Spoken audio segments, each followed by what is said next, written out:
One of the most common things that people ring up about is the fact that the Louvre vent doesn't close even when it's not a very nice day.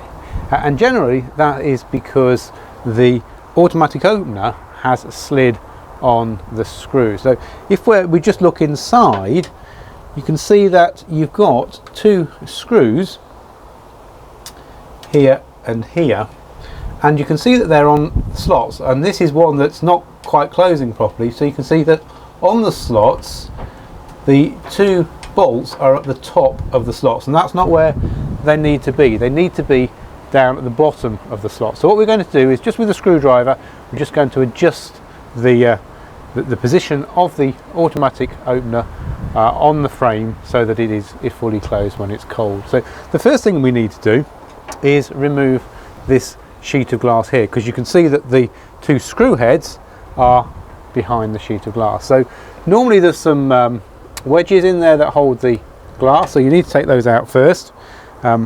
If you can't get them out with your fingers, a screwdriver up into the top channel, always a good way of getting them out. Then we need to remove the sheet of glass. We need to do this carefully because we don't want to drop the glass. But if we just take the sheet out, I'll just put that down. And that then exposes these two screws here that are what we're interested in. So with the screwdriver, if we just slacken those screws off.